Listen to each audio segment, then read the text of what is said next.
Good evening. I'm Jonny Voss, and I'm very excited tonight. I'm at Target Field. It is game 2 of the Minnesota Twins versus the San Diego Padres, and I am here with my good friend Noah Storzinger. You can't see him right now because he's the one shooting the video. But like we said, we're here at Target Field. We want to find folks just like us, okay? The fans, because we have Twins baseball to talk about, and we've got that evil team from San Diego in town this evening, and we have some questions that we would like to ask the fans ourselves. I already know where I stand on these questions, but for instance, I'm going to give you an idea here. One of the questions that I want to talk about is the role of Byron Buxton, designated hitter versus playing center field. And the reason that I feel so strong, I'm gonna paint a scenario for you, and hopefully I can convince you to see things from my side of it. Okay. Now, as a younger man, all I ate was fast food every day of my life. Okay. Some people live to eat. I eat to live. I thought food sucked until one of my best friends taught me that there is actually good food here on planet Earth. Okay. Now, stay with me on this. All right. When I think of Byron Buxton and what he was signed as what was he? He was second overall, right? Second overall. What he was signed to do, he's a 5-tool guy, was to play center field and bring all that explosiveness that Byron Buxton can provide. Instead, he is batting every 3 innings, sitting on the bench in a cold dugout. Okay? Now, here is my metaphor, if you will. Think if there is one of the best chefs in the Minneapolis-St. Paul area, okay? And you own a restaurant, and you want to bring this guy in because you want to make money and you want to please people with these incredible dishes that he is able to prepare, okay? Now, what if he is known for 3 or 4 different kinds of dishes? He is the only guy that can make this dinner in this way, okay? But when you hire him and you pay him a lot of money to do that, he says, you know what? The mental strain of preparing those 4 dishes, I don't think I'm going to do it. So I'm going to make cheeseburgers. I'm going to make pizza, maybe chicken wings, okay? But your chicken cacciatore ain't coming through, all right? That's how I feel about Byron Buxton. You are paying him to play center field, not to play every 3 innings and sit and watch his teammates play. So that's my idea. So tonight, I want to find some Minnesota Twins fans who maybe have an opinion. Are we happy with Byron Buxton sitting on the bench and playing DH so that he can play every single game? Or do we finally want to see him in center field being as explosive and dynamic as we know he can play the game?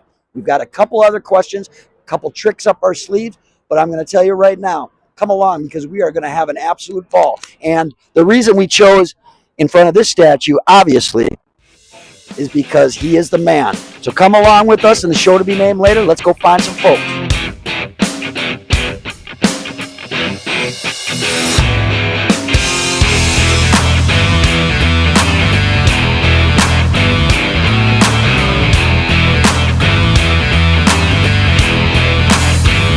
Okay. So, Jonny Voss, Target Field. Obviously, now this is a special moment for the show to be named later podcast because this is our very first interview. I don't know what your name is, man. Bodie. My name's Jonny Voss, and obviously we're big Twins fans. So I got 2 questions actually 3 questions. On a scale of 1 to 10, how would you rate yourself as far as knowing baseball and the Minnesota Twins team? Good 6.5. Okay, good. Then that will set us up for our very next 2 questions. Second question, Byron Buxton, incredible talent, right? But now how do you feel about him DHing rather than playing center field, which is what he was paid to play in the first place? It's much better because he's getting less hurt. Anderson's doing a great job in center field. He's a lot better than Buxton was. Well, Michael A. Taylor? Yeah. Defensively, you're saying Michael A. Taylor is better?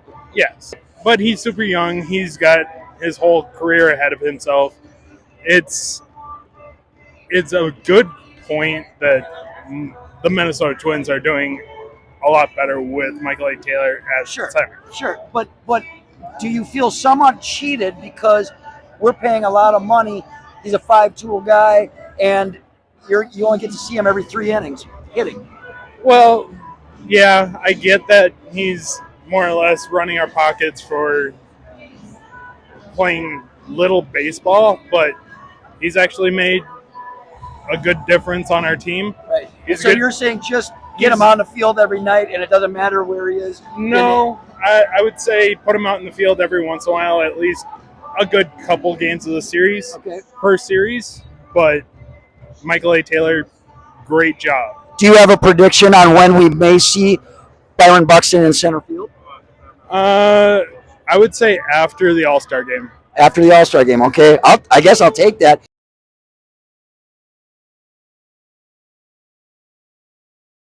Now, if anybody is confused about why we love Joey fucking Gallo, okay, we just saw one of maybe the play of the year so far. Running in, Gallo comes out of nowhere, makes a diving catch, but the ball comes out of his glove. He catches it with his bare hand, throws the guy out at first base for a double play. That's Joey fucking Gallo baseball right there. All right, so we found some other folks, and I'm guessing it's because of my allegiance to Joey fucking Gallo. But I'm gonna ask you, Nick. Okay, so on a scale of 1 to 10, how do you think you fare as far as knowing the game of baseball, knowing this team that you're here to support, the Minnesota Twins? I mean, shit. We've been to a couple games last year. We try to watch as many games on TV as we can, so we love the Twins, but it's just always a blessing when we can come out here and watch a game in person and just, see the players actually play in real life. So it's just awesome. It's just an awesome experience to come out here and watch these guys give it their all and actually play. Especially weather like this. I mean, there's nothing else I'd rather do. Especially with the winter we had and how hard it is to get games in Target Field in the spring. It's awesome to see all these guys, this early in the season too, and it's this nice out. Just a blessing, honestly. Okay, so Noah, bonus question. I didn't think I was going to do this, but he started it. Okay, with the rules change and how quick the games are going now, like some games they only go like 2 hours and 12 minutes. Your thoughts on that? Is that because for me, I would much rather sit at the ballpark for 3 hours, 3.5 hours. Yes. I love being at the ballpark. I show up and I intend to be here as long as I can. If they got a fireworks show after, I'm staying for it. If they got a show after at all, I'm staying for it. All right. Second question. Oh, the guy that's coming up right now, Byron Buxton. Your thoughts on him being a designated hitter over being a 5-tool guy who, why we drafted him, he should be playing in center field. That's my opinion, but who knows what do I know? I agree. Oh, 100. I agree. I think he should be playing the field because he's one of the fastest, most talented outfielders in the league. I mean, you don't even have to put him in center. You could put him at one of the corner fielders, and he'd do just as good, but I would only want him in center field. And my yes, question is, 100%. Is it worth the money for him to sit for 3 innings in the dugout and only bat every 2 or 3 innings when he could be utilized in such a different manner? I mean, his skill set is so advanced that it doesn't even, shit. You can pay him the money. He's going to hit dongs for us. I'm okay with it. Okay. That was a good hit, though. I mean, that was all right. Bullshit. He got good contact. Last question. So there's a guy playing left field. He wears an unlucky number 13. But I want your guys' thoughts about Joey fucking Gallo. Joey fucking Gallo, man. Joey fucking Gallo. It's like we're at a Minnesota Wild game right now. He's the GOAT. If he's going to make plays in the field for us, that's good. If he's going to hit dongs for us, that's good. I mean, if we're going to pay him the money, he might as well do something, right? Right on. Exactly.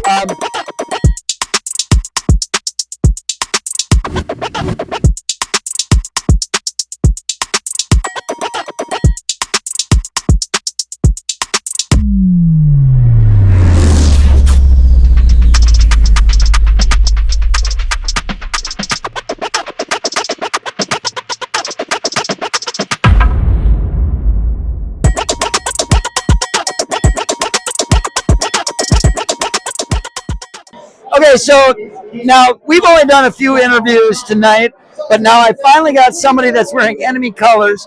And one of the reasons why I wanted to ask him some things is because of who you chose to wear on the back. Who did you choose? Dave Winfield. And why is that? Well, he was the first guy I idolized growing up, growing in San Diego. He was my favorite Padre. But I know he's from St. Paul, so when the All-Star game was in San Diego, there was no choice but to, now that I live here, represent both cities. Now that's interesting because I would have taken you right away for a guy who lived here his whole life, and now suddenly it's fashionable to be a Padres fan. But you're originally from San Diego? Originally from San Diego, yeah. You still live there now? No, I live here. You live here. Okay. So I said only a couple questions, but they keep coming. The mustache, obviously a big deal. Is that a Goose Gossage mustache influence or not? I know. Goose Gossage, his went down. It was like a Fu Manchu. This is Raleigh Fingers. And I brought up Raleigh Fingers, but Gossage was. I know. Okay. All right. Good. So you already have street cred because you were born in San Diego. Right. Okay. I talked to some other Padres fans tonight, some that have been to like 25 Major League ballparks, and I said, what's your favorite ballpark? They said Petco, automatically. Your impressions of Target Field? Oh, I love Target Field. It is very much a Petco West or Petco East. I see a lot of influence from Petco Park here at Target Field. Okay. This is one of the best ballparks in Major League Baseball. And he's not. I'm not joshing you. This is one of the best ballparks. I would put this. Of course, Wrigley and Fenway are, they're cathedrals, but these two and Camden Yards. And you know that this stadium was actually, in a way, fashioned after Camden. Did you know that? I did not. With behind home plate, you see the brick layer, the sure. But I love Camden too, and it's hard for me to even think that Camden is so old already. What's it? 30 years now? Right. And it seemed like yesterday, right? And it's still holding up today. Last question, and then I'll let you get back to the game. But I can't. I talk too much. It's what my students say. Okay, but did you catch Padres games at Jack Murphy Stadium? Oh, that's where I grew up watching games. I know that, and your impression of Jack Murphy Stadium. Jack Murphy Stadium is home. I mean, my dad was a season ticket holder from 1978. Right. And so I grew up going to 40-plus games a year. Okay. And was it a good place to watch a ball game? Yes. We had our ups and downs with the years. Right. They did what they could. It was the era of multi-use stadiums. Yep. So the Chargers played there as well. I always remember the Go Chargers. Yeah. Right. And it was interesting to watch. I actually got to watch it one time. We went to an afternoon Padres game, and then there was an Aztecs game at night. Yep. And so we just stayed in our seats up in the middle deck, and we watched them bring the third base seats around to left field. Right. Okay. And it was quite a process. It was very interesting. Favorite San Diego Padre of all time? Well, Tony Gwynn. Obviously, that's a no-brainer. Second, though, this will be a name that hardly anybody will know. Tim Flannery. I know it. Third baseman, right? Platoon. He was a substitute. It was him. Why do you say Tim Flannery? Well, late 80s, right? Early to mid 80s, yeah. Okay. But as we hit a foul catch. All right. Long, loud out. Anyways, I grew up not far from Tim Flannery. Okay. He used to come to our Little League openers and speak and give, and I'd see him out in the surf. And so you see him at restaurants or whatever. Just a cool guy. Now, I know I said it before. Last question, and then I will let you enjoy it again. Last question. What the fuck are you doing in Minneapolis, man? All right. You're familiar with the Beach Boys? Yeah. I married a Midwest farmer's daughter. Okay. I thought you was going with Kevin Love for some reason. No. Well, you know Kevin Love, you know who he is? Yeah. You know who his uncle was? Yeah. Okay. Yeah. So, but I like the reference, though. Yeah. Okay. So, you got married to a woman from this area or in the Midwest, at least? Southwest Minnesota, from Jackson. Oh, I know where I'm going to Jackson. Okay. Yeah. And you got tricked into living in Minnesota, or okay, this is a Minnesota show. So your impressions of living in Minnesota compared to Southern California? People always ask, why did you move from San Diego? Right. And I would even say if I were there, I would miss the San Diego that is there now, because I grew up north of just in San Diego County, just north of downtown San Diego. Little surf town. Okay. It's no longer a little surf town. I call it the sleepy little surf town that none of the locals can afford. Okay. Because you buy a 1,000-foot bungalow with an ocean view and it's $2 million. Right. It's so unaffordable anymore. And unfortunately, I got to say this, like all of our friends just east of the border in Wisconsin, once you live here, you never leave, man. So I probably was the only kid in my high school who had ski posters on my wall instead of beach babes. So I have no problem with cold weather. I love it. I love the seasons. Thank you so much for talking with us. I really appreciate it. Enjoy the game, and sorry to bother you tonight. But no, not at all. Have a good one.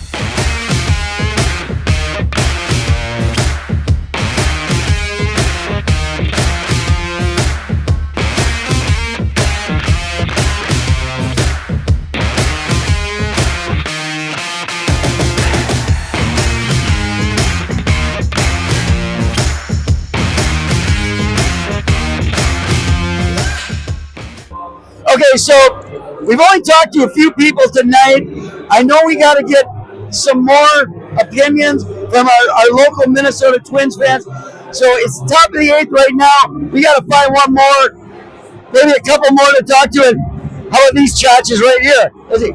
My first question, just so that I know what I'm dealing with as far as questions. On a scale of 1 to 10, what would you say your knowledge of baseball or the Minnesota Twins would be? Hard 8, 9. 8 or 9. Okay, good. Then I can hit you with the real questions. First question. You know that we have a superstar named Byron Buxton. However, he plays about once every 3 innings because he's a designated hitter. Your thoughts? Should he be in center field or should he be a designated hitter and be allowed to maybe play every day? I would like to see him in center for starting soon now that the weather's getting nicer, I just think you're kind of wasting that talent. I mean, he's the best center fielder in the game defensively. But on the other hand, Michael A. Taylor's not bad for your second option, right? Are the Twins getting the best bang for their buck by the amount of money that they're paying Buxton to sit him and play him as a designated hitter? Probably not, but he's also not making $25 million a year, He's in that 14, 15, whatever range. So, yes and no. Prediction. When will we see Byron Buxton in center field? May 24th. Very good. Okay. Next question. Honest opinion. I don't know if you have knowledge of this guy or not, but talk about Joey fucking Gallo.